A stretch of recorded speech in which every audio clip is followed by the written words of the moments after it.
নমস্কার। পশ্চিমবঙ্গ সমগ্র শিক্ষা মিশন বিদ্যালয় শিক্ষা বিভাগ পশ্চিমবঙ্গ সরকারের উদ্যোগে বাংলা শিক্ষা ক্লাসরুমে আপনাদের সকলকে স্বাগত। আমি সুদেষ্ণা রায়, সহশিক্ষিকা, Banipith girls higher secondary school. আমাদের আজকের আলোচনার বিষয় দশম শ্রেণীর ভূগোলের তৃতীয় অধ্যায় বাড়িমণ্ডল। বাড়িমণ্ডলের জোয়ার ভাটা নিয়ে আমরা এই পর্বে আলোচনা করব। প্রিয় শিক্ষার্থীরা, আমাদের এই যে বিশাল পৃথিবী, এই পৃথিবীর প্রায় 97.2% হলো সমুদ্র। এই যে সমুদ্র, এই সমুদ্র কখনো স্থির নয়।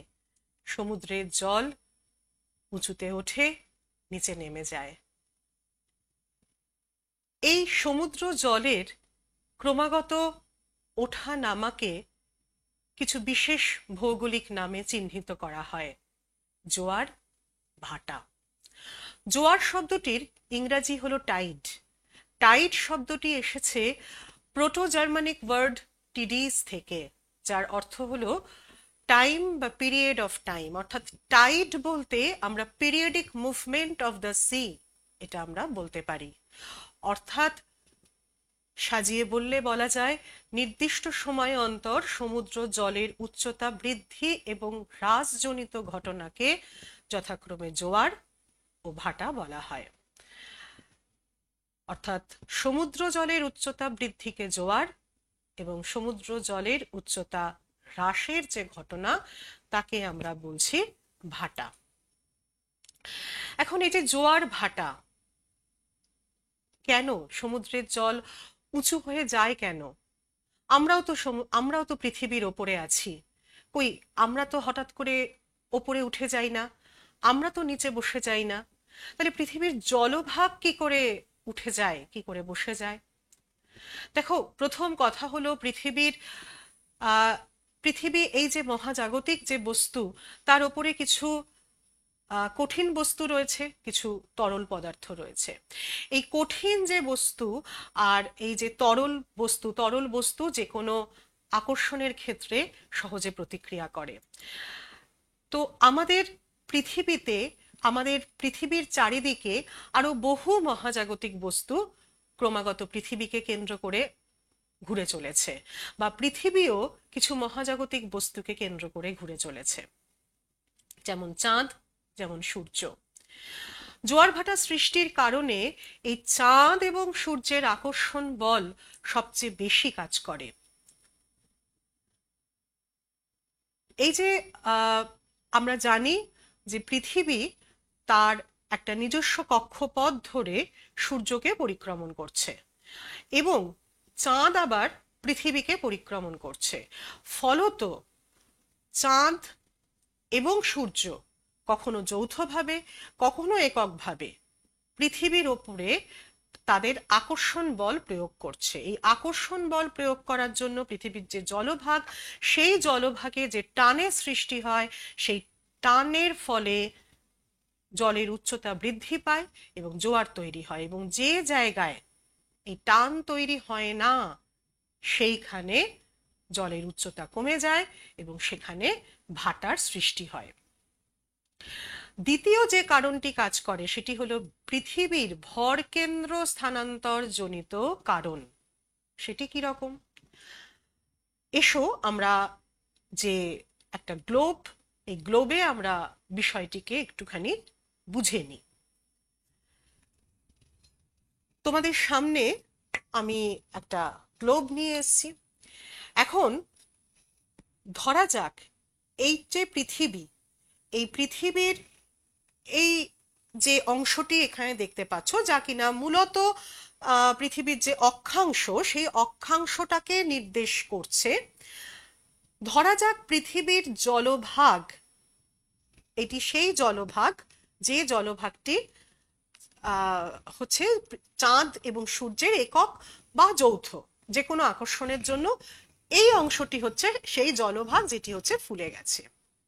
তাহলে যেই এই অংশটি উচ্চতা বেড়ে গেল, খুব স্বাভাবিকভাবেই পৃথিবীর যে সামগ্রিক যে জলভাগ তার ভর কেন্দ্র কিন্তু স্থানান্তর ঘটে গেল। কোন দিকে স্থানান্তর ঘটে গেল?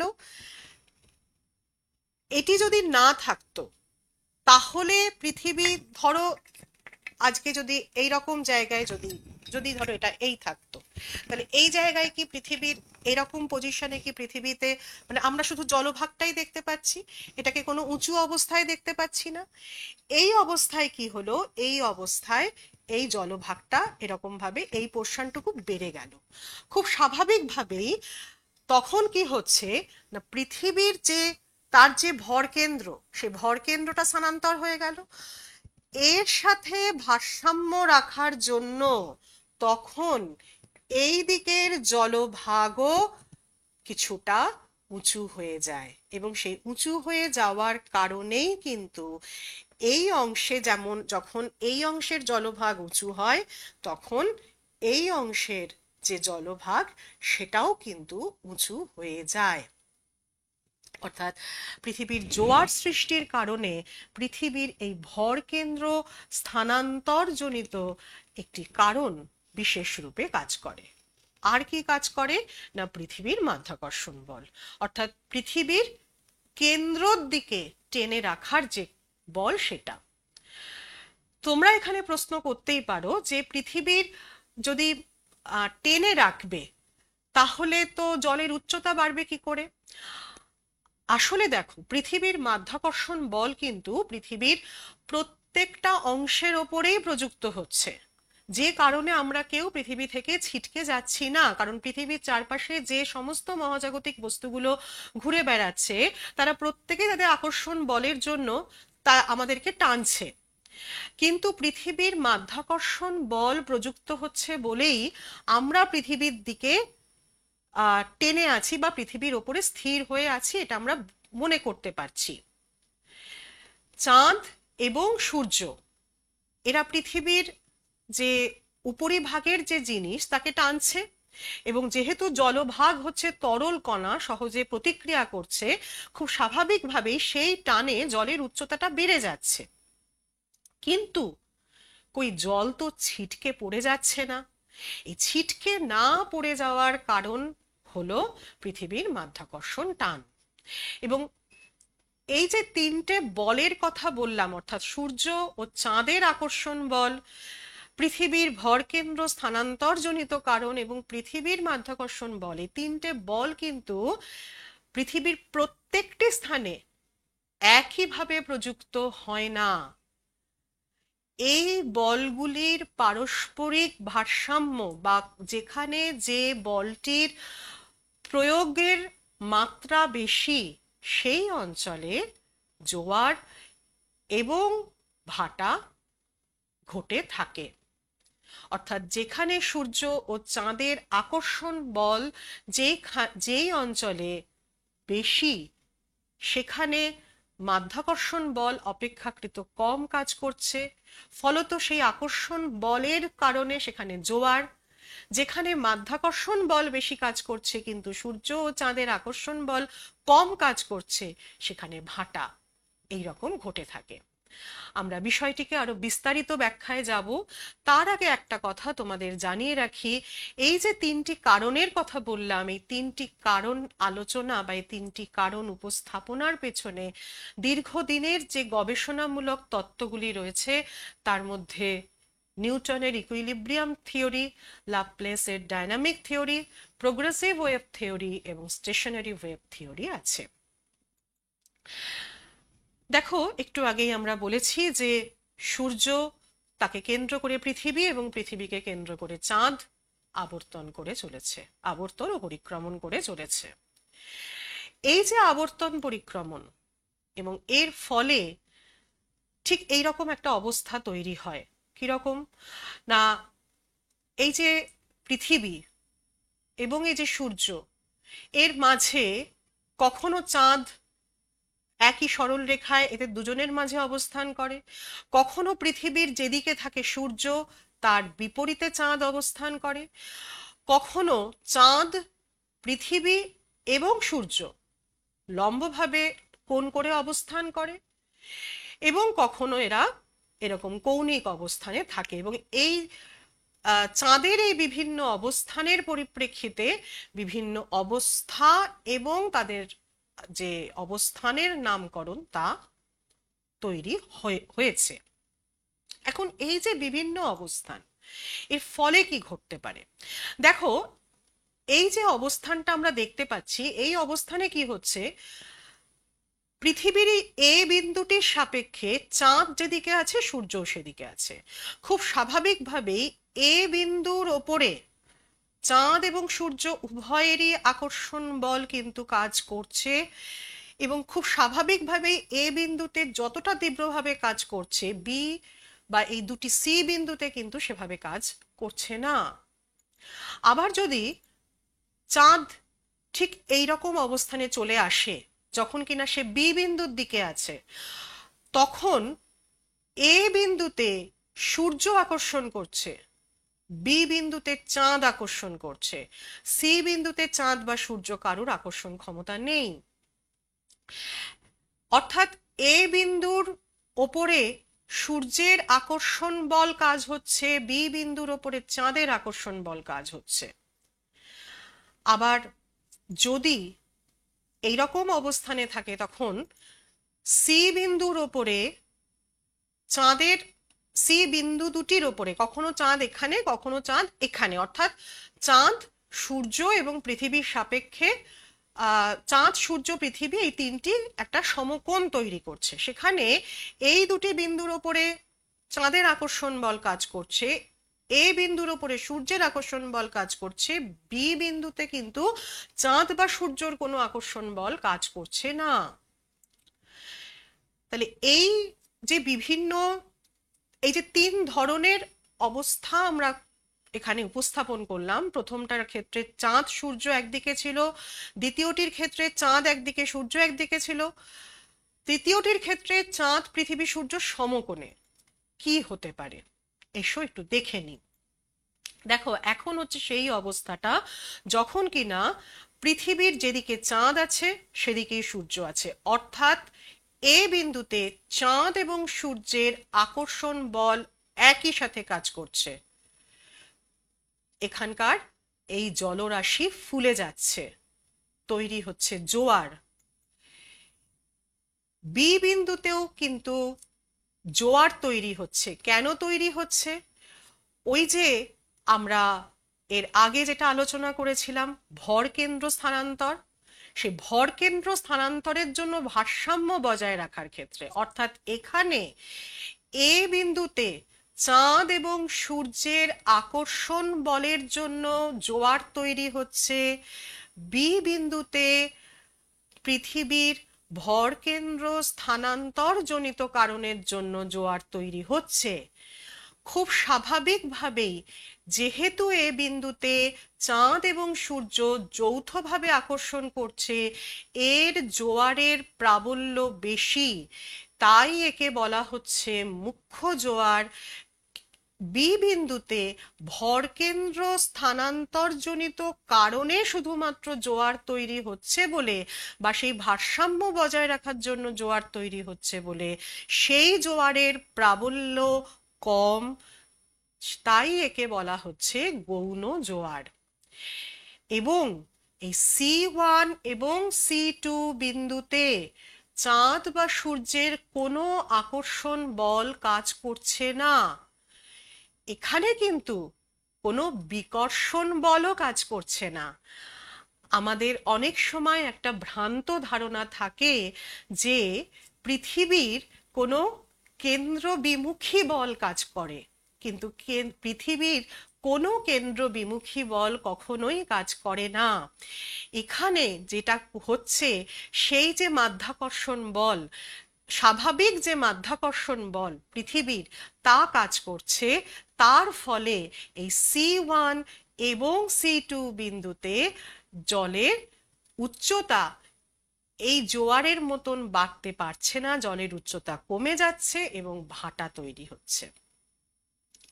এর পরবর্তী অবস্থায় যখন কিনা চাঁদ এইরকম একটা অবস্থায় এলো, অর্থাৎ সেই অষ্টমী তিথি, এতক্ষণ চাঁদ যে অবস্থায় ছিল সেটা ছিল অমাবস্যা, এবং এই অবস্থাতে চাঁদ, সূর্য, পৃথিবী এরা সমকোণে থাকছে। এখানে এ বিন্দুতে সূর্যের আকর্ষণ বল, C2 বিন্দুতে চাঁদের আকর্ষণ বল কাজ হচ্ছে, এবং এই অবস্থায় C2 বিন্দুতে তৈরি হচ্ছে মুখ্য জোয়ার। এখানে আরো একটা কথা বলে রাখি যে এই যে C2 বিন্দুতে যে মুখ্য জোয়ার তৈরি হচ্ছে, তার সাথে যে ভরকেন্দ্র স্থানান্তরজনিত কারণের ভারসাম্য বজায় রাখার ফলে C1-এ তৈরি হচ্ছে গৌণ জোয়ার। এ বিন্দুতে সূর্যের আকর্ষণ বল কাজ করছে ঠিক কথাই, কিন্তু যেহেতু চাঁদ পৃথিবীর অনেক কাছে অবস্থান করছে, ফলে এই আকর্ষণ বল এবং এর সাথে সামঞ্জস্য রক্ষাকারী যে ভারসাম্যজনিত যে বল, সেইটা কাজ করার কারণে এই যে এ স্থানে সূর্যের আকর্ষণ বল বিশেষভাবে প্রযুক্ত হতে পারছে না, ফলে এখানে ভাটা তৈরি হচ্ছে। কিন্তু এখানেও তোমাদের আর একটা ইন্টারেস্টিং কথা বলি, যে এর আগের যে পর্যায় আমরা দেখেছিলাম, যেমন ধরো এই পর্যায়টি, যখন কিনা চাঁদ, সূর্য, পৃথিবী একই অক্ষরেখায় রয়েছে, তখন এই পরিস্থিতিতে কি হচ্ছে যে এই বি বিন্দুতে এবং এ বিন্দুতে জোয়ার তৈরি হচ্ছে, কিন্তু C1 এবং C2 বিন্দুতে ভাটা তৈরি হচ্ছে। এই যে ভাটার যে জলের যে নিচু হয়ে যাওয়া, তার থেকে যখন কিনা এই রকম অবস্থায় চাঁদ, সূর্য এবং পৃথিবী থাকে, তখন কিন্তু ভাটাতে জলের যে উচ্চতা তা অপেক্ষাকৃত কম উঁচু হয়ে অবস্থান করে। অর্থাৎ এই পরিস্থিতিতে C1 বা C2-তে যে C1 এবং C2-তে যে জোয়ার তৈরি হচ্ছে, আর এ বিন্দুতে বা বি বিন্দুতে ভাটা তৈরি হচ্ছে, এই যে ভাটা, এ বিন্দুতে যে ভাটা সৃষ্টি হচ্ছে, সেখানে জলের উচ্চতা অপেক্ষাকৃত বেশি থাকে। তুলনায় যখন আমরা যদি এই ভাটা থাকে, তাহলে এই ভাটায় জলের উচ্চতা অনেকটা কম থাকে। আমরা একটা মডেলের সাহায্যে বিষয়টিকে আরো বিস্তারিতভাবে জেনে নেব। দেখো, তোমাদের সামনে আমি চাঁদ, সূর্য এবং পৃথিবী দিয়ে একটি মডেলকে নিয়ে এসেছি। এইখানে আমরা দেখতে পাচ্ছি যে এখানে এই যে সূর্য রয়েছে এবং এখানে রয়েছে পৃথিবী। এই যে চাঁদ, এই চাঁদ যখন এই পজিশনে রয়েছে, তখন পৃথিবীর ওপরে চাঁদ এবং সূর্যের যৌথ যে আকর্ষণ বল তা কাজ করছে। খুব স্বাভাবিকভাবেই চাঁদ এবং সূর্যের সামনে পৃথিবীর যে অংশটি রয়েছে, সেই অংশে কিন্তু জোয়ারের প্রাবল্যের মাত্রা অনেক বেশি। তুলনায় যদি এই রকম পজিশনে যাওয়া হয়, তাহলে চাঁদ এখানে পৃথিবীর জলভাগকে আকর্ষণ করছে, একইভাবে সূর্যও পৃথিবীর জলভাগকে আকর্ষণ করছে, কিন্তু পৃথিবীর সাপেক্ষে চাঁদের তুলনায় সূর্যের দূরত্ব অনেক বেশি। ফলত চাঁদের আকর্ষণে জোয়ার হচ্ছে, এবং সেই জোয়ার, অর্থাৎ চাঁদের সামনে পৃথিবীর যে অংশ রয়েছে সেইখানে জোয়ার হচ্ছে, এবং তার বিপরীত প্রান্ত অর্থাৎ এইখানেও জোয়ার ঘটছে। কিন্তু সূর্যের আকর্ষণ বল এই বলকে অতিক্রম করে যেতে পারছে না, ফলে সূর্যের সামনে পৃথিবীর যে অংশটি রয়েছে সেই অংশে, অর্থাৎ এই অংশে তখন কিন্তু ভাটা তৈরি হয়ে যাচ্ছে। এবং একটু আগে তোমাদের স্লাইডে যেমন দেখিয়েছিলাম যে এই পজিশনে থাকা অবস্থায় এই অংশে যে ভাটা তৈরি হচ্ছে, যখন এই পজিশনে চলে যাচ্ছে তখন এইখানে যে ভাটা তৈরি হচ্ছে সেই ভাটার প্রাবল্যের মাত্রা কিন্তু একটু বেশি। কেন বেশি? কারণ যখন এইখানে ছিল চাঁদ, তখন চাঁদ এবং সূর্য দুজনেই পৃথিবীর জলভাগকে এখানে আকর্ষণ করছিল ঠিকই, কিন্তু এইখানে কোনো আকর্ষণ বল, বাইরের থেকে প্রযুক্ত কোনো আকর্ষণ বল কাজ করছিল না।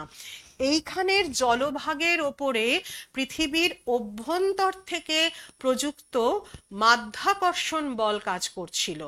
অর্থাৎ এইখানে যে ভাটাটা তৈরি হচ্ছে সেই ভাটার ক্ষেত্রে জলের টান বাইরের দিকে নয়, জলের টান ছিল ভেতরের দিকে। কিন্তু যখন এইখানে ভাটা তৈরি হচ্ছে তখন জলের টান বাইরের দিকে। কেন বাইরের দিকে? কারণ সূর্য ওকে টানছে। তাই এই অষ্টমী তিথিতে যে ভাটা তৈরি হয় সেই ভাটার প্রাবল্য অমাবস্যা বা পূর্ণিমাতে যে ভাটা তৈরি হয় তার থেকে বেশি হয়। অর্থাৎ আমরা স্লাইডে একটু এবার ফিরে আসি। এই যে সেই অষ্টমী তিথির ভাটার প্রাবল্য C1 এবং যে C2, সেইখানে আমরা দেখতে পাচ্ছি গৌণ জোয়ার, এবং A এবং B তে আমরা ভাটা দেখতে পাচ্ছি। অর্থাৎ ঠিক এইরকম ভাবে সূর্য, তার সামনে পৃথিবী এবং পৃথিবীকে কেন্দ্র করে চাঁদ পরিক্রমণ করছে, এবং তার ফলে কখনো জলের উচ্চতা বৃদ্ধি পাচ্ছে এবং জলের উচ্চতা হ্রাস পাচ্ছে, এবং বিভিন্নভাবে কখনো জোয়ার কখনো ভাটা ইত্যাদি সৃষ্টি হচ্ছে। এখন যদি এরকম হয় যে চাঁদ, পৃথিবী, সূর্য একই সরল রেখায় অবস্থান করছে কেন্দ্র বরাবর, চাঁদ, সূর্য এবং পৃথিবীর কেন্দ্র বরাবর একই সরল রেখায় অবস্থান করছে, এই অবস্থানকে বলা হয় সিজিগি অবস্থান। কিরকম? দেখো, আমরা জানি দুটি অবস্থায় চাঁদ, পৃথিবী, সূর্য এক সরল রেখায় অবস্থান করতে পারে কেন্দ্র বরাবর। চাঁদ, সূর্য, পৃথিবী একই সরল রেখায় অনেক সময় অবস্থান করে, কিন্তু কেন্দ্র বরাবর সূর্য, চাঁদ এবং পৃথিবীর কেন্দ্র বরাবর দুটি অবস্থায় সাধারণত একই সরল রেখায় অবস্থান করে। একটি হলো অমাবস্যা, যেমন তোমরা এখন ছবিতে দেখতে পাচ্ছ, এবং আরেকটি হচ্ছে পূর্ণিমা। যখন অমাবস্যায় অবস্থান করে তখন যেহেতু চাঁদ এবং সূর্য একই দিকে, পৃথিবীর একই দিকে অবস্থান করে, ফলে পৃথিবীর জলভাগের ওপরে চাঁদ এবং সূর্যের যৌথ আকর্ষণ বল কাজ করে। এই অবস্থাকে বলা হয় সংযোগ অবস্থান। এবং যখন পূর্ণিমা অবস্থা থাকে তখন চাঁদ পৃথিবীর যেদিকে থাকে সূর্য তার বিপরীত দিকে অবস্থান করে। অর্থাৎ পৃথিবীর জলভাগের ওপরে যে চাঁদের আকর্ষণ বল যেদিক থেকে প্রযুক্ত হয় তার বিপরীত দিক থেকে সূর্যের আকর্ষণ বল প্রযুক্ত হয়। এই অবস্থাকে বলা হয় প্রতিযোগ অবস্থান। এখন এই চাঁদ, সূর্য এবং পৃথিবীর এই যে অবস্থান, এই অবস্থানে সংযোগ এবং প্রতিযোগে যে জোয়ার তৈরি হচ্ছে, সেখানে যেহেতু সংযোগ অবস্থায় চাঁদের এবং সূর্যের যৌথ আকর্ষণ বল কাজ করছে, তাই সংযোগ অবস্থায় জোয়ারের প্রাবল্যের মাত্রা বেশি হয় এবং প্রতিযোগে জোয়ারের প্রাবল্যের মাত্রা অপেক্ষাকৃত কম হয়। অর্থাৎ অমাবস্যার জোয়ার তার প্রাবল্যের মাত্রা সব সময়ই পূর্ণিমার জোয়ারের থেকে বেশি হবে। প্রাবল্যের ভিত্তিতে জোয়ারকে দুভাগে ভাগ করা যায়। একটা হলো স্প্রিং টাইড, যাকে বাংলায় বলা হয় ভরা জোয়ার, এবং আরেকটি হচ্ছে নিপ টাইড, যাকে বলা হয় মরা জোয়ার। দেখো, একটু আগে আমি তোমাদের বলেছিলাম যে যখন কিনা এই অষ্টমী তিথি, অর্থাৎ যখন কিনা চাঁদ, পৃথিবী এবং সূর্য এরা সমকোণে অবস্থান করছে, তখন যেহেতু আকর্ষণ বলের যে মাত্রা সেটা ডাইভার্সিফাইড হয়ে যাচ্ছে, ফলত সেই জোয়ারের প্রাবল্য কমে যাচ্ছে। এবং এই সময় কিন্তু এই দুটি অঞ্চলে যে ভাটা হয় তার মাত্রা কিন্তু বেড়ে যায়। আবার স্প্রিং টাইডে জোয়ারের মাত্রা বেড়ে যায়, ভাটার মাত্রাটা কমে যায়। অর্থাৎ ভরা জোয়ারের প্রাবল্য বাড়ছে, অমাবস্যা পূর্ণিমায় জোয়ারের প্রাবল্য বাড়ছে, ভাটার প্রাবল্য কম থাকছে। অষ্টমী তিথিতে যখন কিনা মরা জোয়ার হচ্ছে তখন জোয়ারের প্রাবল্য কমে যাচ্ছে, ভাটার প্রাবল্য বেড়ে যায়। এবং একটা খুব মজার ব্যাপার হচ্ছে, দেখো, পৃথিবীকে কেন্দ্র করে তো চাঁদ আবর্তন করছে, আমরা প্রতিদিনই একটা নির্দিষ্ট সময়ে চাঁদকে দেখতে পাচ্ছি। কিন্তু ঘড়ির দিকে তাকিয়ে কি দেখেছো যে আজকে তুমি চাঁদকে যে সময়ে দেখলে তুমি কালকে চাঁদকে ঠিক সেই সময়ে দেখতে পাচ্ছ কিনা, বা গতকাল চাঁদকে যে সময়ে দেখেছিলে আজকে চাঁদকে ঠিক সেই সময় সেই অবস্থানে দেখতে পাচ্ছ কিনা? না, সেটা দেখতে সত্যি পাওয়া যায় না। কেন পাওয়া যায় না? কারণ পৃথিবীকে একবার এই মানে যখন চাঁদ ঘুরে আসছে তখন এই 27 দিন তার সময় লাগছে। ফলে কি হচ্ছে, অর্থাৎ 360 ডিগ্রি সে ঘুরছে। এবার এই অবস্থায় তাহলে একদিনে চাঁদ অতিক্রম করছে, যদি আমরা এটাকে অঙ্কের নিয়মে নিয়ে আসি, তাহলে 13 ডিগ্রি। আর আমরা তো এটা জানি যে আমরা যখন অক্ষরেখা, দ্রাঘিমা রেখা যখন আমরা আলোচনা করেছি তখন আমরা দেখেছি যে 1 ডিগ্রি অতিক্রম করতে পৃথিবীর 4 মিনিট সময় লাগে। অর্থাৎ যদি 13 ডিগ্রি অতিক্রম করতে হয় পৃথিবীকে, খুব স্বাভাবিকভাবেই তার 52 মিনিট সময় লাগছে। অর্থাৎ এটা যদি এ বিন্দু হয় এবং এ বিন্দুতে তুমি যদি গতকাল দাঁড়িয়ে চাঁদকে এই অবস্থানে দেখো, তাহলে আজকে চাঁদ এই অবস্থানে যখন চলে গেছে, তোমার এই এ বিন্দুটি কিন্তু এই 13 ডিগ্রি সরে গেছে, অর্থাৎ ওই ওই 52 মিনিট সময় আরো এগিয়ে গেছে। যে কারণে তুমি যদি আজকে সন্ধে 6টার সময়, যদি গতকাল তুমি সন্ধে 6টার সময় চাঁদকে একটা নির্দিষ্ট জায়গায় দাঁড়িয়ে দেখে থাকো, তাহলে সেই নির্দিষ্ট জায়গায় দাঁড়িয়ে তুমি আজকে তাকে 6টা 52 মিনিটে দেখতে পাবে। এবং সেই কারণেই দুটি মুখ্য জোয়ার অথবা দুটি গৌণ জোয়ারের মধ্যে 24 ঘন্টা 52 মিনিট সময়ের ব্যবধান থাকে। এবং একটি মুখ্য জোয়ার এবং আরেকটি গৌণ জোয়ার তার ঠিক অর্ধেক হবে, 12 ঘন্টা 26 মিনিট। কিরকম?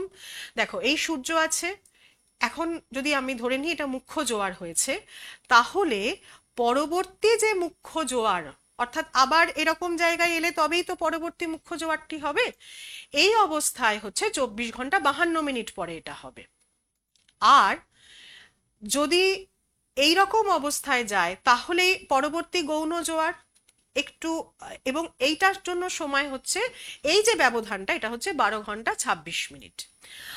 আর যখন একটা জোয়ার এবং আরেকটি ভাটা, এই দুটোর মধ্যে যখন সময়ের ব্যবধান, শুধু মুখ্য জোয়ার বা ভাটা বলে নয়, যে কোনো জোয়ার এবং ভাটার মধ্যে সময়ের যে ব্যবধান সেটা হচ্ছে 6 ঘন্টা 13 মিনিট। অর্থাৎ কেন 6 ঘন্টা 13 মিনিট? দেখো, 12 ঘন্টা 26 মিনিটকে যদি আমরা আবার অর্ধেক করি তাহলে সেই 6 ঘন্টা 13 মিনিট।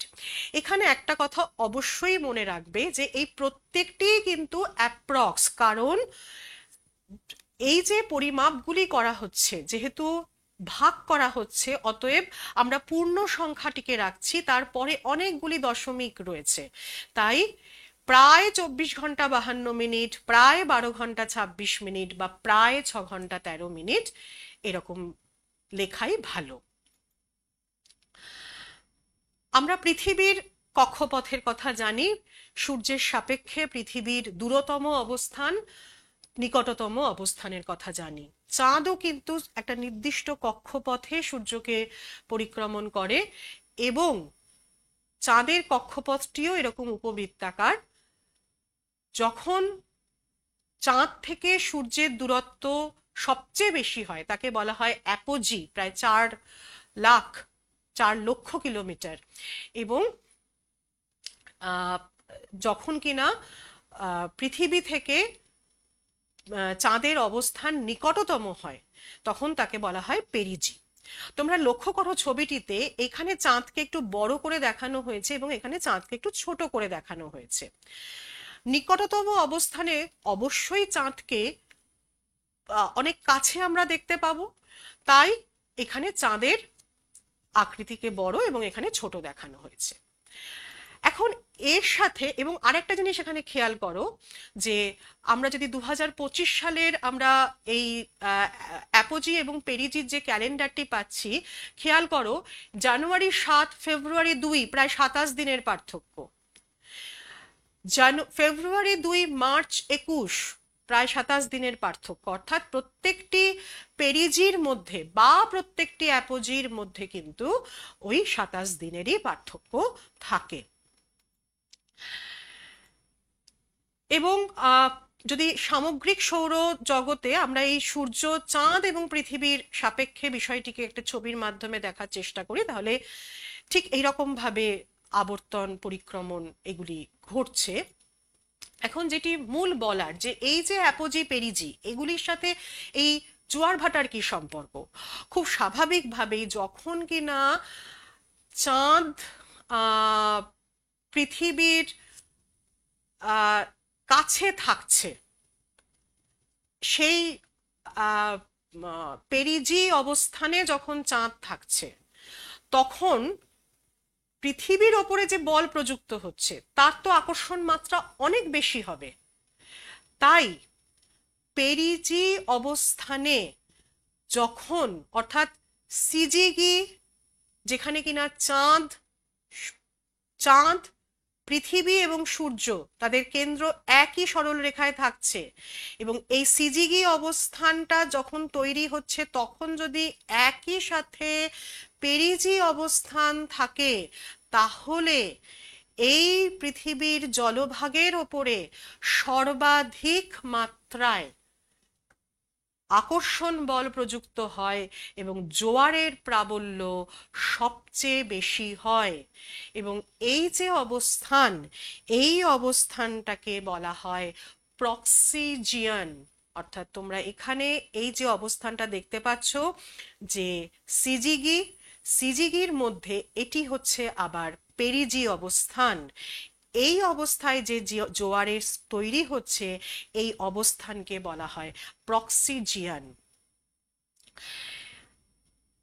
সিজিগি অবস্থায়, সিজিগি পরিস্থিতিতে অ্যাপোজিও তৈরি হতে পারে, এবং এবং সেটা আমরা পরে আসছি। তার আগে এখানে বলি যে এই পেরিজি অবস্থায় যদি, আচ্ছা, পেরিজি অবস্থায় আমরা যে পরিস্থিতির কথাটা বললাম সেটি হচ্ছে অমাবস্যার সময়।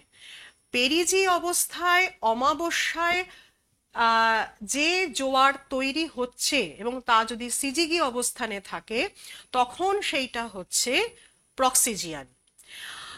কিন্তু পূর্ণিমার সময়ে সিজিগি অবস্থানে এই পেরিজি হতে পারে, সেই ঘটনাতে কিন্তু জোয়ারের প্রাবল্যের মাত্রা প্রক্সিজিয়ানের মতন অতটা বেশি হয় না।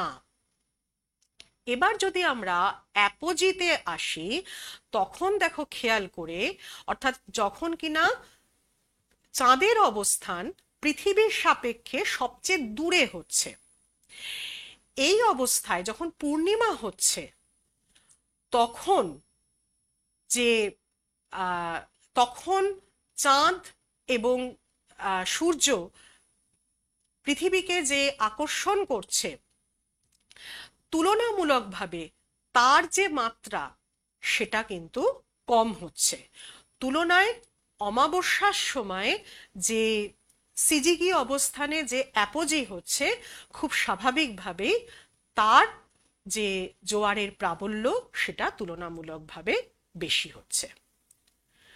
তাহলে আমরা এখানে দুটি জিনিস আলোচনা করলাম, যার মধ্যে অন্যতম একটি বিষয় হচ্ছে প্রক্সিজিয়ান, যেখানে কিনা সূর্য অমাবস্যা তিথিতে চাঁদ পৃথিবীর সবচেয়ে কাছে অবস্থান করছে এবং এখানে সিজিগি তৈরি হচ্ছে। এই অবস্থায় জোয়ারের প্রাবল্যের মাত্রা সর্বাধিক হচ্ছে। এই অবস্থানকে বলা হচ্ছে প্রক্সিজিয়ান। এটি হলো পেরিজিয়ান স্প্রিং এবং এই অবস্থাতেও সিজিগি হচ্ছে।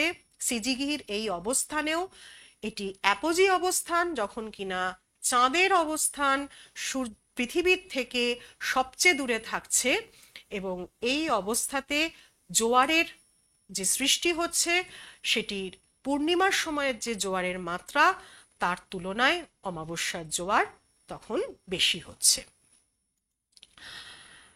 এবং এখানে আর একটা জিনিস আমরা আলোচনা করব, সেটা হলো যে পৃথিবী তো তার কক্ষপথে ক্রমাগত পরিক্রমণ করছে সূর্যকে, এবং দেখো P1 অবস্থান যেখানে রয়েছে এবং তখন যখন একটি সিজিগি তৈরি হচ্ছে এবং এই যে ফুল মুন, যেটাকে আমরা অমাবস্যার যে আমরা বললাম যে প্রক্সিজিয়ান যে অবস্থা, এবং পরবর্তী যে প্রক্সিজিয়ান P1-এ যখন এসে পরবর্তী প্রক্সিজিয়ান, এই যে পার্থক্য প্রায় 1 বছর 45 দিন, 411.8 এই দিনের একটা ব্যবধান থাকে।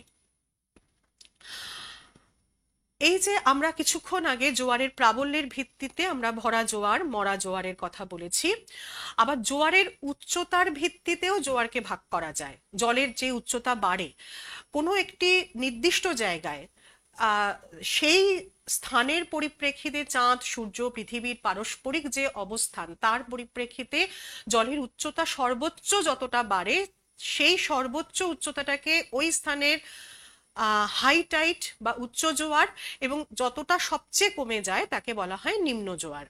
এটি কিন্তু পৃথিবীর বিভিন্ন অবস্থানের সাপেক্ষে বিভিন্ন হয়।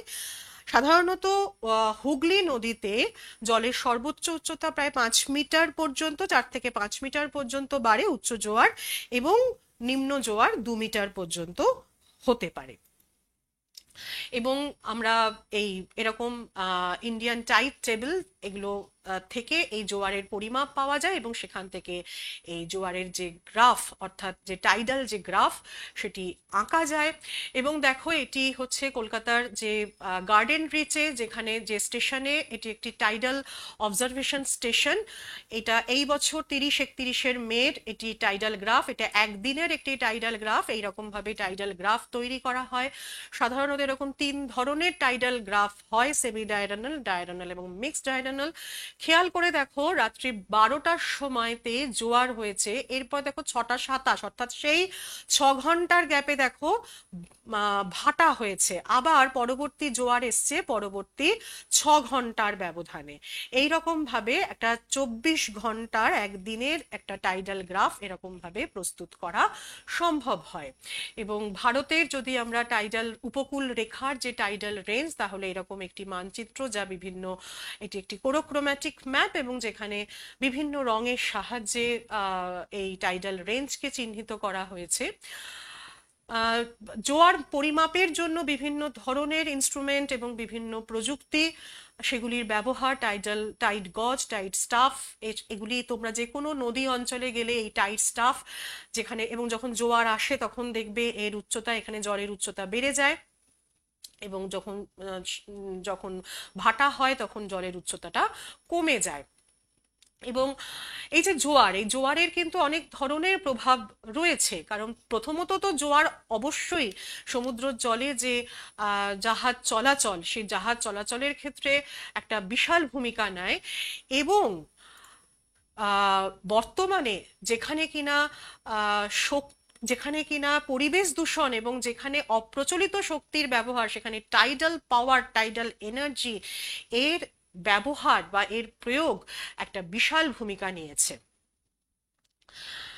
আমরা এই প্রসঙ্গে আরো দুটি বিষয়কে আলোচনা করব। একটি টাইডাল বোর, যখন কিনা এরকম হয়, আমরা তো জানি যে নদী সমুদ্রে এসে মেশে, খুব স্বাভাবিকভাবে নদীর যে জলস্রোত, সেই স্রোত আমরা সমুদ্রের দিকে যাবে। এই পরিপ্রেক্ষিতে যখন যদি জোয়ারের প্রাবল্য বেশি থাকে, তখন কি হয় না, এই জোয়ারের জল ওই স্রোতের যে গতিবেগ তাকে অতিক্রম করে জোয়ারের জল নদীর মধ্যে প্রবেশ করে যায়।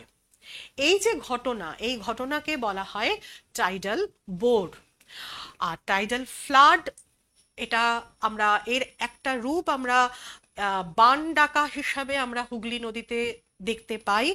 এবং সাধারণত যদি এরকম হয় যে নদীর মোহনা খুব বেশি চওড়া না হয়, বা যেই সময়তে এই বান ডাকা ঘটে, তখন নদীর যে স্রোত, সেখানে নদীতে ভাটা থাকে, সেই সেই পরিস্থিতিতে জোয়ারের প্রাবল্য যদি বেশি থাকে, তখন প্রচণ্ড গতিতে তখন জল নদীতে প্রবেশ করে। এবং যেটা হয় যে সমুদ্রের দিকে নদীর স্রোত থাকছে, অর্থাৎ সমুদ্রের জলের সাথে নদীর জলের একটা সংঘর্ষ এবং একটা জলের দেওয়াল তৈরি হয়ে যায়। এবং হুগলি নদীতে যখন বান ডাকে, তখন তখন জলের যে জোয়ার এবং ভাটার মধ্যে জলের যে উচ্চতাগত পার্থক্য, তা প্রায় 5 মিটারেরও বেশি থেকে যায়। জোয়ার ভাটা সম্পর্কে আমরা এতক্ষণ বহু আলোচনা করলাম। এই আলোচনার সূত্রপাত কিন্তু হয়েছিল প্রায় 325 খ্রিস্টপূর্বাব্দে হেরোডোটাসের হাত ধরে। এবং জানো যে পৃথিবীর ইতিহাসকে আবিষ্কার করা হয়েছে, পৃথিবীর যে বিভিন্ন যে সামুদ্রিক অভিযান, এবং এই সামুদ্রিক অভিযানে যখন বিভিন্ন ইউরোপীয় নাবিকরা গিয়েছিলেন, তখন তারা সমুদ্রে জলের যে এই উচ্চতার হ্রাস বৃদ্ধি এগুলো দেখেছিলেন। সেখান থেকেই তাদের এই জোয়ার ভাটা ইত্যাদি সংক্রান্ত আলোচনা। এবং এই ক্ষেত্রে বিভিন্ন অভিযাত্রী দল, বিভিন্ন যারা এই সি এক্সপ্লোরার যারা, তাদের ভূমিকা অনস্বীকার্য। তবে জোয়ার সৃষ্টির কারণকে বা জোয়ারের বিভিন্ন বিষয়কে প্রথম যিনি বিজ্ঞানসম্মতভাবে বিশ্লেষণ করেছিলেন, তিনি হচ্ছেন আইজ্যাক নিউটন। তার থিওরি অফ ইকুইলিব্রিয়াম জোয়ার সৃষ্টির বিজ্ঞানসম্মত বিশ্লেষণকে যথাযথভাবে উপস্থাপন করে। জোয়ার সম্পর্কে আরো বিভিন্ন বিশ্লেষণী আলোচনা বা আরো গবেষণা তোমরা যদি করতে চাও, তাহলে আমাদের ভারতবর্ষে অন্যতম যে প্রতিষ্ঠান, সেটি হলো ন্যাশনাল ইনস্টিটিউট অফ ওশিয়ানোগ্রাফি, যেটি কিনা গোয়ায় অবস্থিত। সেখানে তোমরা পরবর্তী সময়ে অবশ্যই তোমরা ভূগোল নিয়ে পড়াশোনা করে আরো এগিয়ে গিয়ে সেখানে তোমরা গবেষণার কাজ করতেই পারো। এবং ভারতে অনেকগুলি টাইড অবজারভেশন স্টেশন রয়েছে। দেখো এখানে মানচিত্রে আমরা দেখিয়েছি। আমাদের পশ্চিমবঙ্গের ক্ষেত্রে 4টি জায়গায় এই অবজারভেশন স্টেশন বা অবজারভেশন সেন্টার রয়েছে। বর্তমানে তোমরা যদি তোমাদের নিকটবর্তী অঞ্চলে যদি তোমরা তোমাদের জোয়ার ভাটার যে পরিস্থিতি ইত্যাদি যদি জানতে চাও, তার জন্য বিভিন্ন মোবাইল অ্যাপ ইত্যাদিও, বিভিন্ন প্রযুক্তি, সেগুলিরও ব্যবহার করতে পারো। যেমন টাইড চার্ট নিয়ার মি, মাই টাইড টাইমস, এগুলি রয়েছে। এবং সবচেয়ে শেষে যে কথাটি বলবো, দেখো এই যে প্রকৃতি, এই প্রকৃতি আমাদের জন্য অনেক কিছু সাজিয়ে রেখেছে। আজ বিশ্ব পরিবেশ দিবস। প্রকৃতিকে অনুভব করা, প্রকৃতিও অনেক কথা বলে, তার কথাকে তার মতন করে শোনা, এটা যদি আমরা করতে পারি, তাহলে প্রকৃতিকে আমরা ভালো রাখতে পারবো, আমরাও ভালো থাকতে পারবো। আমরা শেষ করব এই ওয়ার্ডসওয়ার্থের খুব মর্মস্পর্শী লাইনগুলি দিয়ে, টাইড নিয়ে তার যে কবিতা, যেখানে তিনি বলছেন, darkness settle on roof and wall, but the sea in the darkness call, the little wave with their soft white hands efface the footprints in the sand, and the tide rises and the tide falls. তোমরা সকলে প্রকৃতিকে ভালো রাখো, তোমরা ভালো থাকো। আজ এই পর্যন্তই।